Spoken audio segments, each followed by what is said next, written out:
ચાલો હવે આપણે સ્પર્ધાના આસનો શીખીશું. ગ્રુપ સી નું છેલ્લું આસન છે શીર્ષાસન. શીર્ષાસન બાળકોને માટે ખૂબ જ લાભદાયક એવું આસન છે, કેમ કે જ્યાં સુધી આપણે અભ્યાસ કરીએ ત્યાં સુધી સતત આપણે આપણા અભ્યાસનું 90% કામ આપણે આપણા બ્રેઇન પાસેથી લેતા હોઈએ છીએ, અને શીર્ષાસનના અભ્યાસથી એકમાત્ર એવો અભ્યાસ છે કે જેમાં સમગ્ર શરીરનું વજન એ આપણા મગજ પર આવે છે.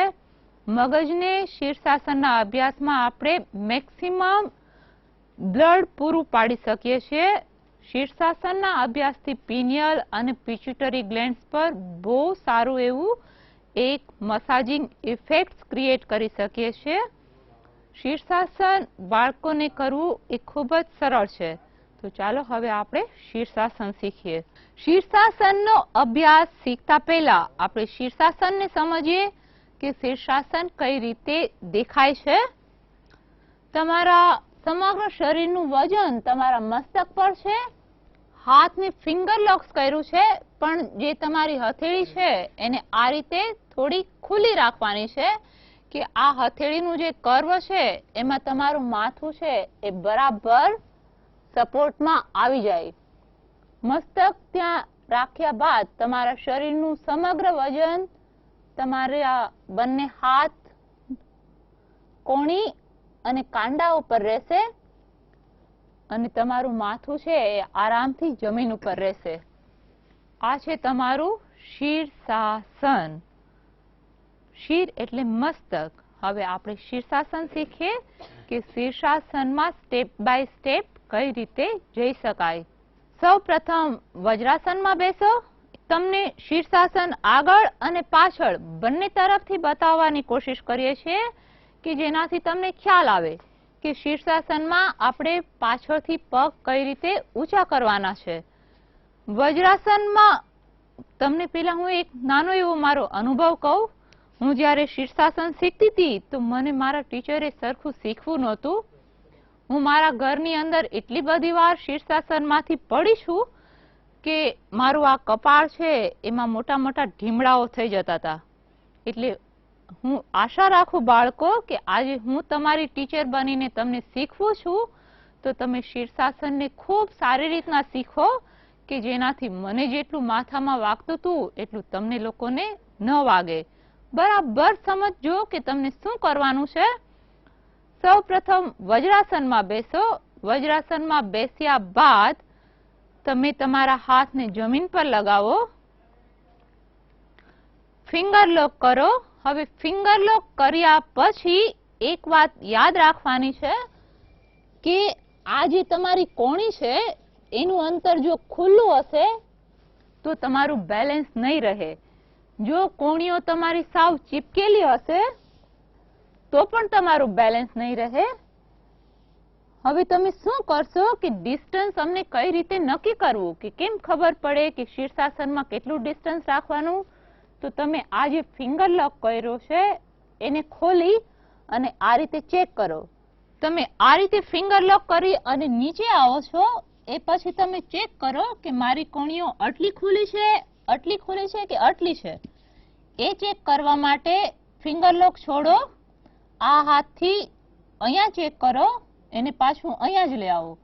ડાબા હાથથી જમણી બાજુ હાથ લઈ જાઓ અને પછી અહીંયા જ લઈ આવો. આ તમારું પરફેક્ટ મેઝરમેન્ટ થઈ ગયું. જો આ મેઝરમેન્ટથી તમે શીર્ષાસન કરશો તો તમારું બેલેન્સ જવાની કોઈ શક્યતા નહીં રહે.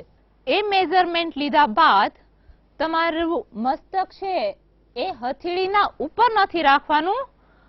હથેળીઓથી એને સપોર્ટ આપવાનો છે. હથેળીથી મસ્તકને સપોર્ટ આપ્યા બાદ તમે પાછળની પોઝિશન જુઓ કે તમારા પગને ઉપર લઈ જવાના છે. પગને ઉપર સ્ટેપ બાય સ્ટેપ લઈ જાઓ. Lift your legs. પેલા ટો લગાવો, પછી પગને ખેંચો નજીક. પગને ધીરે ધીરે નજીક ખેંચો. તમારા ઘૂંટણ છાતી પર લાગી જાય એ પછી તમે પગને ઉપરની તરફ લઈ આવો. જ્યારે તમારા પગ ઉપર આવે તમને એવું લાગે કે હવે મારું બેલેન્સ રહેશે, એ પછી ઘૂંટણને ઉપર લઈ આવો અને ધીરે ધીરે તમારા પગને ઘૂંટણમાંથી સીધા કરવાનો પ્રયત્ન કરો. જો તમે જર્ક મારી અને જબરજસ્તી શીર્ષાસન કરશો તો તમે પડી જશો. જે રીતે તમે શીર્ષાસનમાં ગયા એ જ રીતે તમે શીર્ષાસનમાંથી પાછા આવો. પેલા પગને ઘૂંટણમાંથી વાળો. ઘૂંટણમાંથી વાળ્યા પછી પગને કમરના જોઈન્ટ્સમાંથી વાળો. તમારા ઘૂંટણ છાતી પાસે આવે એટલે એને અહીંયાથી છોડો અને એને તમારા આંગળાઓને જમીન પર લગાવો. આંગળા જમીન પર લાગે પછી તમારા નિતંબને ધીરેથી જમીન પર લગાવો અને તમે આગળની તરફ જે રીતના તમને સ્ક્રીન પર બતાય છે એ રીતના થોડી વાર ઝૂકેલા જ રહો કે જેનાથી તમને ચક્કર પણ ન આવે અને તમે પડી પણ ન જાઓ. 30 સેકન્ડ પછી તમે શવાસનની અંદર સૂઈ જાઓ. શવાસન.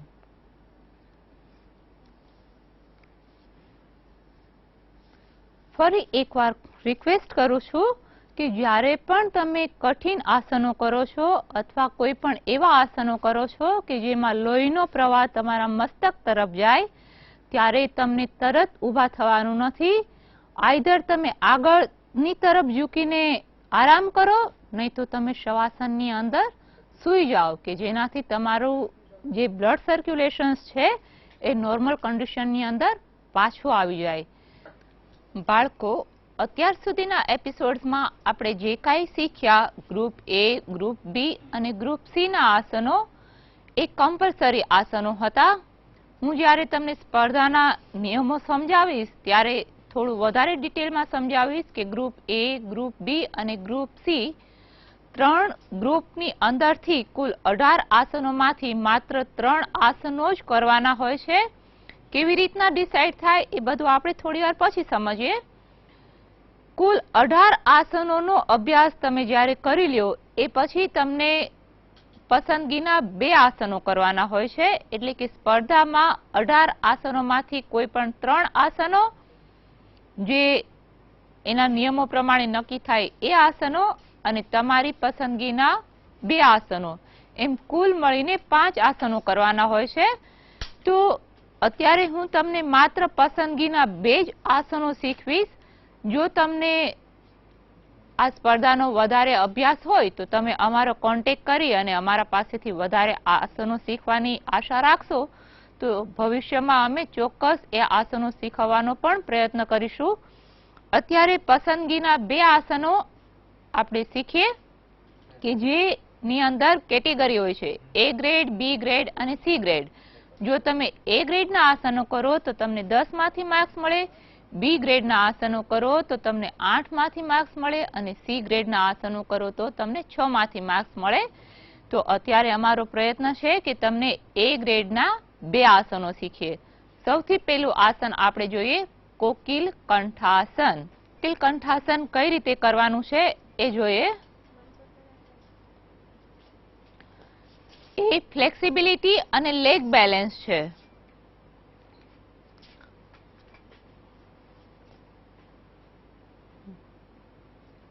આ આસન હતું કોકિલ કંઠાસન. પગને ખેંચી અને ગરદન પર લગાવવાનું છે. આ આસન તમને 15 સેકન્ડ ટકાવવાનું હોય છે. પસંદગીનું બીજું આસન આપણે શીખીએ હેન્ડ બેલેન્સ. આ આસન તમે ત્યારે જ કરી શકશો જ્યારે તમારા હાથ પરનું બેલેન્સ અને ફ્લેક્સિબિલિટી એ બંને તમે ઇમ્પ્રૂવ કરો.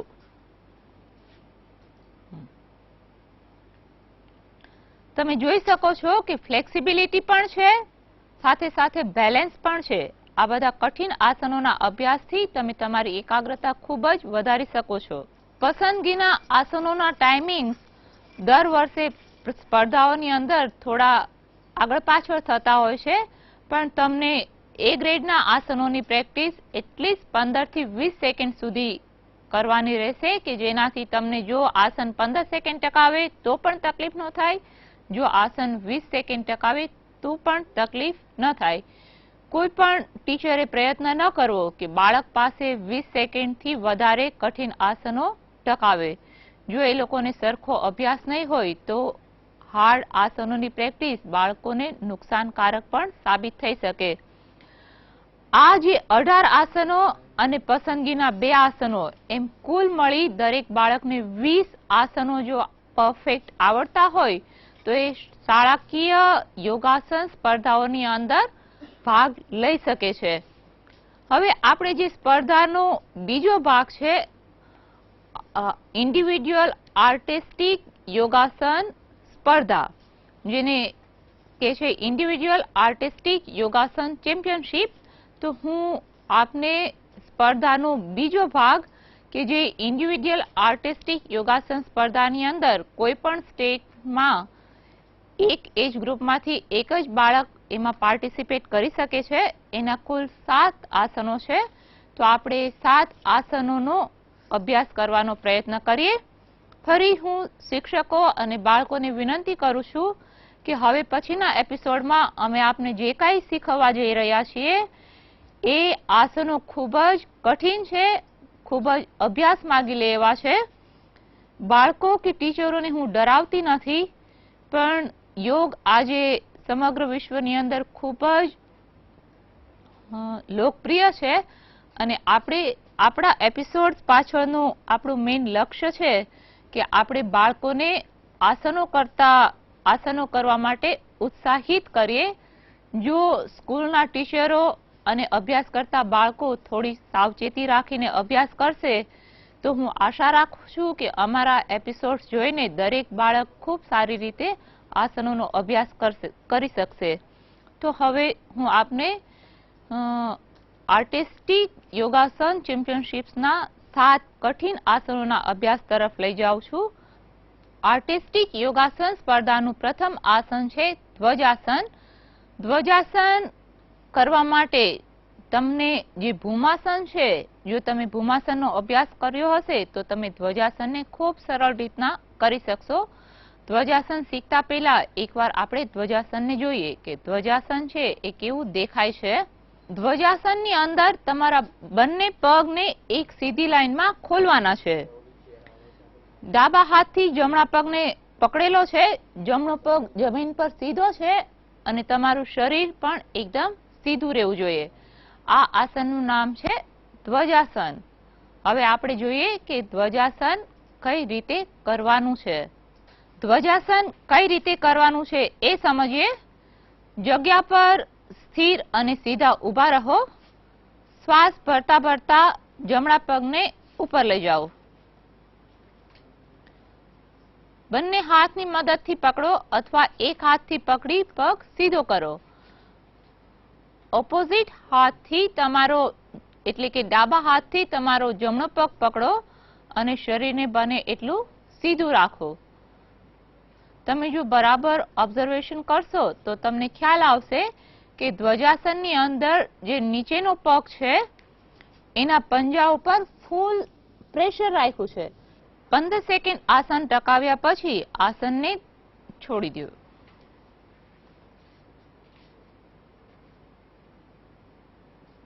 આર્ટિસ્ટિક યોગાસન સ્પર્ધાનું બીજું ખૂબ જ કઠિન આસન છે વૃશ્ચિકાસન.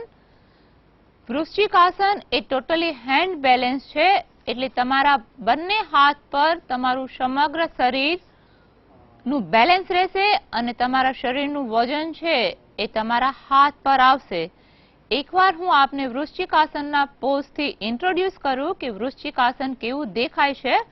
બંને હાથ પર બેલેન્સ છે, બંને પગના ઘૂંટણો ભેગા છે, બંને પંજા એક સાથે લગાવેલા મસ્તક પર છે અને કમરને અહીંયાથી વાળેલી છે. વૃશ્ચિકાસનનો અભ્યાસ કરવા માટે તમે શરૂઆતની અંદર ભીતનો સહારો લઈને પણ આ આસનનો અભ્યાસ કરી શકો છો અથવા તો તમારા ટીચર્સને તમારા બાજુમાં ઊભા રાખી એને કહી શકો છો કે મને પગ પકડી થોડું મદદ કરો.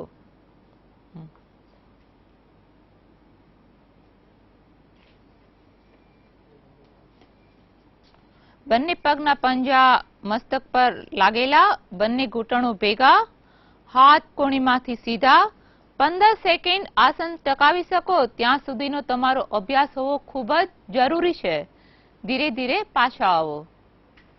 જ્યારે તમે પાછા આવો ત્યારે પણ તમારા હાથનું બેલેન્સ ન જાય એનું ખાસ ધ્યાન રાખવાનું છે. સ્પર્ધાના નિયમો સમજાવીશ ત્યારે હું આપને થોડું ડિટેલમાં કહીશ. જો તમારી આસનોની અંદર 1, 2 કે 3 ટ્રાયલ થાય તો આસનનો માર્ક્સ છે એ સ્પર્ધામાં 0 થઈ જતો હોય છે. એટલે એવું જ આસન પસંદ કરવું કે જે તમે સારી રીતે કરી શકો. વૃશ્ચિક આસન થોડું કઠિન છે, ખૂબ જ એકાગ્રતા અને સ્થિરતા વધારે એવું આસન છે. આસનના અભ્યાસ પછી શવાસનનો અભ્યાસ કરવો ખૂબ જ જરૂરી છે. એકવાર તમે શવાસન જુઓ કે શવાસન કઈ રીતે કરવાનું છે. શવાસન એટલે બંને પગ વચ્ચે થોડું ડિસ્ટન્સ રાખી જમીન પર ચત્તા સૂઈ જાઓ. ખૂબ ઊંડા અને લાંબા શ્વાસોશ્વાસ કરવાના છે, જેનાથી તમે શરીર પર જે ખેંચાણ આપ્યું છે અથવા તો શરીરને જે થાક લાગ્યો છે એ થાક ઓછો થઈ જશે. હવે સ્પર્ધાનું ત્રીજું આસન હું આપને ઇન્ટ્રોડ્યુસ કરું. સ્પર્ધાનું ત્રીજું આસન છે નટરાજાસન. નટરાજાસનનો અભ્યાસ એક એવો અભ્યાસ છે કે જેમાં તમારા પગનું બેલેન્સ છે, સાથે સાથે કમરની ફ્લેક્સિબિલિટી છે. એટલે નટરાજાસનના અભ્યાસથી પણ બાળકોની એકાગ્રતા, બાળકોનું ધૈર્ય, એનું સાહસ અને એની એક પર્સનાલિટી ડેવલપ થવામાં ખૂબ જ ઉપયોગી એવું આસન છે નટરાજાસન. બાળકો ફરી એકવાર યાદ રાખો કે આ બધા જ આસનો કરવા માટે તમને ભૂમાસનનો અભ્યાસ કરવો ખૂબ જરૂરી છે. જો તમારા પગ બરાબર ખુલતા હશે તો જ તમે નટરાજાસનનો અભ્યાસ સારી રીતે કરી શકશો. એકવાર આપણે નટરાજાસન જોઈએ કે નટરાજાસન કેવું દેખાય છે. જો તમે નટરાજાસનનો પોઝ જોવો તો તમને એક સ્ટેબિલિટી બતાશે. નટરાજાસનને બરાબર સમજો. બંને પગ એક સમાન રેખામાં સીધા છે. શરીર કમરમાંથી વળેલું છે. જો તમારો અભ્યાસ વધારે સારો હોય તો તમે તમારું મસ્તક છે એને તમારા પગ પર પણ લગાવી શકો છો. બાળકો, નટરાજાસનને જોયા પછી આપણે નટરાજાસન શીખવાનો પ્રયત્ન કરીએ.